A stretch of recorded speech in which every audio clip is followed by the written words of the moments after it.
Mi nombre es David, y hoy te contaré la historia de mi vida, una que comenzó de la manera más humilde y terminó marcada por momentos de gloria. Era solo un pastor en los campos de Belén, hijo de Isaí, el menor de 8 hermanos. Pasaba mis días cuidando ovejas, enfrentando leones y osos que amenazaban al rebaño. Pero esos desafíos, lejos de intimidarme, forjaron en mí una valentía que pronto me llevaría mucho más allá de las colinas que conocía tan bien. Una tarde, mientras el sol teñía el cielo de un dorado cálido, recibí una noticia que cambiaría el curso de mi vida para siempre. El profeta Samuel, un hombre respetado por su sabiduría y cercanía con Dios, había venido a nuestra casa con una misión: ungir al próximo rey de Israel. Uno a uno, mis hermanos pasaron ante él, cada uno con su porte y fuerza, pero ninguno de ellos fue elegido. Samuel preguntó si quedaba algún otro hijo. Fue entonces cuando mi padre, casi olvidándome, me llamó desde los campos. Cuando entré, vi la mirada de Samuel, una mezcla de serenidad y certeza. Sin pronunciar muchas palabras, derramó aceite sobre mi cabeza, ungiéndome como el elegido.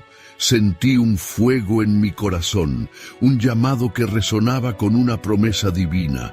Aquel momento, rodeado de la sorpresa de mis hermanos y la mirada solemne de Samuel, fue el inicio de una nueva era para mí. Desde ese día, aunque ungido, regresé a mis tareas como pastor. No sabía cuándo ni cómo se cumpliría esa promesa, pero confiaba en que Dios tenía un plan. Mientras cuidaba las ovejas, compuse salmos y tocaba el arpa, alabando a Dios con todo mi ser. No imaginaba que mi amor por la música y la devoción en mis canciones llegarían hasta el mismísimo Palacio Real. Saúl, el rey de Israel en aquel momento, era un hombre atormentado por un espíritu oscuro. Los rumores decían que solo la música podía calmarlo, y fue así como fui llamado a la corte. Mi arpa, con sus cuerdas que vibraban en tonos suaves y reconfortantes, logró lo que pocos podían: traer paz al corazón inquieto de un rey. Cada nota que tocaba me hacía sentir que había algo más grande guiando mis manos, que mi música no solo era melodía, sino un vínculo con lo divino. Fue en esos días en la corte que la fama de los filisteos y su guerrero más temible, Goliat, se extendió como una sombra sobre Israel. Este gigante, de voz atronadora y armadura impenetrable, desafiaba a nuestro pueblo día tras día, mientras el miedo paralizaba al ejército de Saúl. Yo, apenas un joven pastor, no pude contener la indignación al oír sus blasfemias. Con la misma fe que me llevó a enfrentar a bestias salvajes, decidí presentarme como el único dispuesto a luchar contra él. Saúl y sus hombres se rieron al principio, incredulidad reflejada en sus rostros. ¿Cómo podría un muchacho, sin armadura ni espada, enfrentar a un coloso como Goliat? Pero cuando les hablé de cómo Dios me había protegido en los campos, de cómo vencí a leones y osos, comenzaron a mirarme de otra forma. Confié en que mi honda y 5 piedras lisas serían suficientes porque no peleaba solo. Dios estaba conmigo. Me acerqué al valle donde Goliat esperaba, su risa burlona resonando como un trueno. En cada paso que daba, sentía que mi corazón latía al ritmo de la fe que me sostenía. Cuando el gigante se lanzó con su espada, yo corrí hacia él, sin temor, impulsado por la certeza de que Dios me respaldaba. Tomé una piedra, la coloqué en mi honda y la lancé con precisión. El golpe fue certero, impactando la frente de Goliat y derribándolo al suelo como un árbol que se quiebra en la tormenta. El silencio que siguió fue como un respiro contenido del mundo. El ejército de Israel observaba, incrédulo, mientras los filisteos retrocedían en pánico. Corrí hacia el cuerpo caído y con la espada del mismo Goliat sellé la victoria. Aquel día No solo vencí a un gigante de carne y hueso, sino que también mostré que con fe lo imposible puede volverse realidad. Fue un momento que marcó el comienzo de mi ascenso, un paso que me llevó de ser un pastor desconocido a un héroe aclamado. Pero la fama tiene su precio. Con el tiempo, el rey Saúl, que una vez me acogió, comenzó a mirarme con recelo y envidia. Escuché cómo el pueblo cantaba en las calles: Saúl mató a sus miles, pero David a sus decenas de miles. Las canciones que antes llenaban mi corazón de orgullo, ahora encendían la ira del rey. Poco a poco, la corte se tornó un lugar peligroso, donde la sombra de la traición acechaba y cada paso debía darse con cautela. En medio de esa tensión encontré una amistad sincera e inquebrantable: Jonatán, el hijo de Saúl. Su lealtad hacia mí fue un regalo en un tiempo de incertidumbre. Nos unimos como hermanos, compartiendo secretos, sueños y promesas. Jonatán entendía que el destino me había señalado para un futuro que no podía detenerse, y aún así me apoyó sin reservas, incluso cuando sabía que me convertiría en el rey que desplazaría a su padre. Pero la amistad con Jonatán no fue suficiente para calmar la creciente furia de Saúl. El rey, consumido por los celos, buscó mi vida. Hubo noches en las que despertaba con el sonido de pasos furtivos, días en los que el silbido de una lanza lanzada por Saúl me hacía correr para salvarme. Me vi obligado a huir, dejando atrás la seguridad del palacio y los recuerdos de una vida que se desmoronaba. Me convertí en un fugitivo, vagando por montañas y desiertos, siempre alerta, siempre mirando sobre mi hombro.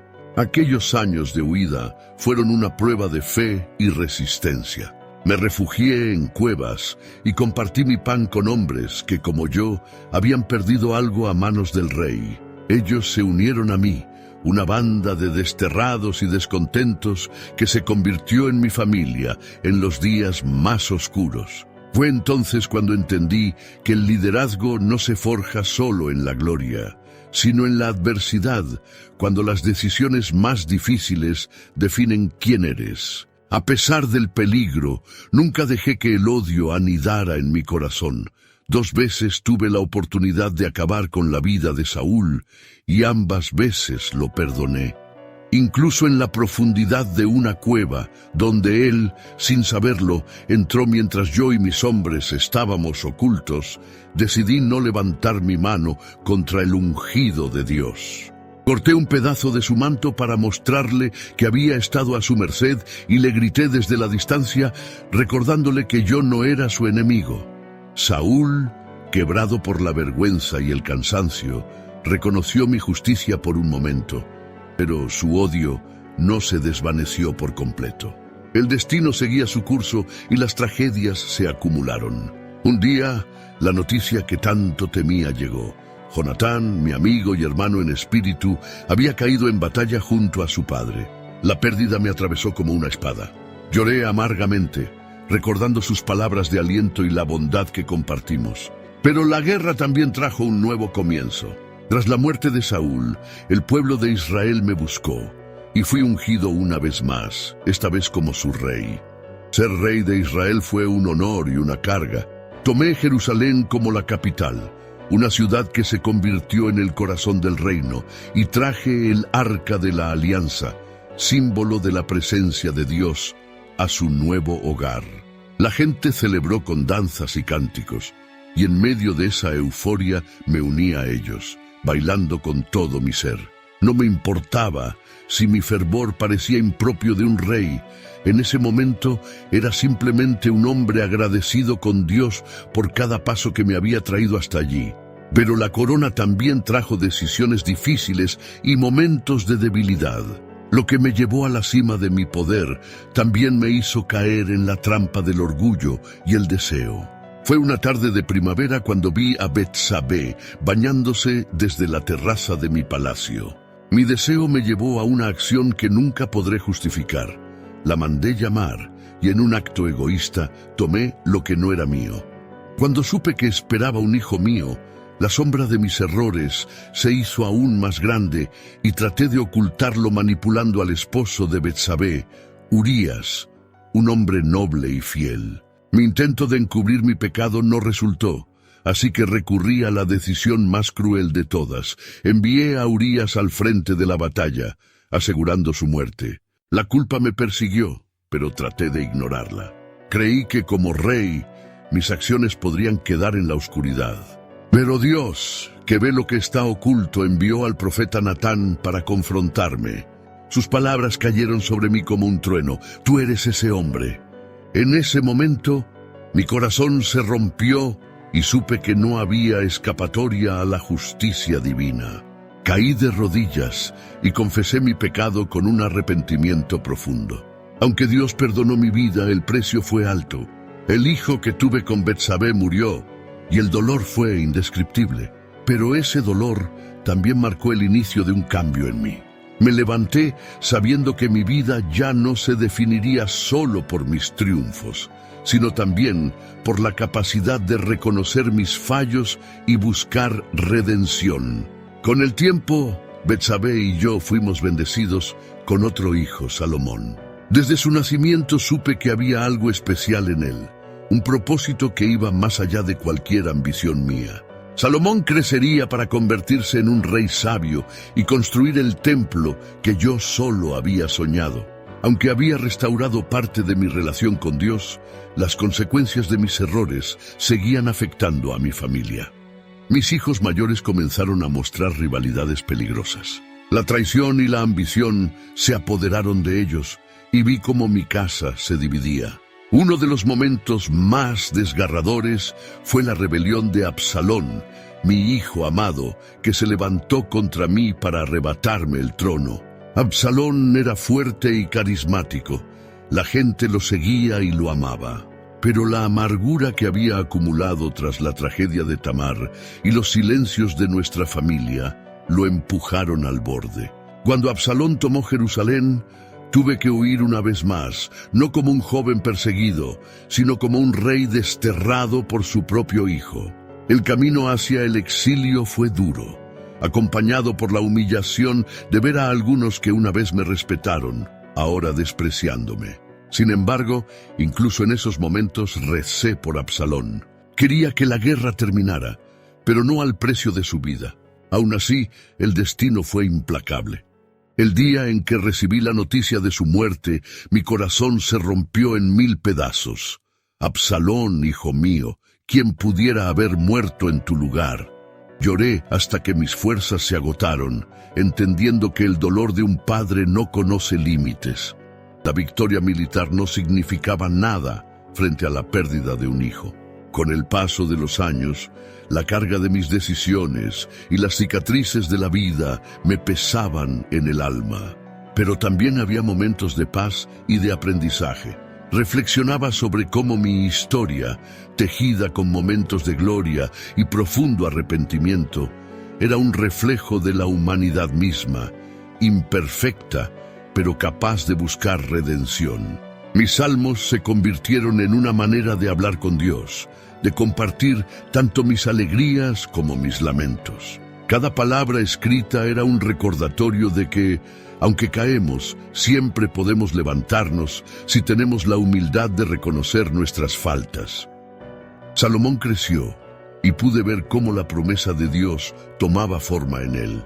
Mi hijo, que algún día gobernaría con sabiduría, traería un tiempo de paz y prosperidad a Israel. Saber que el futuro estaba en manos de alguien con el favor de Dios me dio consuelo. Le enseñé lo que pude, compartiéndole tanto mis victorias como mis errores, esperando que aprendiera de ambos. Le hablé de cómo la verdadera grandeza no reside solo en el poder, sino en el servicio y la obediencia a Dios. Hacia el final de mi vida comprendí que mi legado no se medía solo por los reinos que conquisté o las canciones que compuse, sino por las lecciones que dejé a los que venían después de mí. Me di cuenta de que el rey que había enfrentado gigantes también había sido vencido por sus propios deseos y errores, pero que, a pesar de todo, Dios había mantenido su pacto conmigo. Era un pacto basado en la fe y la misericordia, no en la perfección. Mi jornada, desde los campos de Belén hasta el trono de Israel, había sido un testimonio de la gracia divina. A cada paso, Dios estuvo presente, incluso cuando yo fallaba en verlo.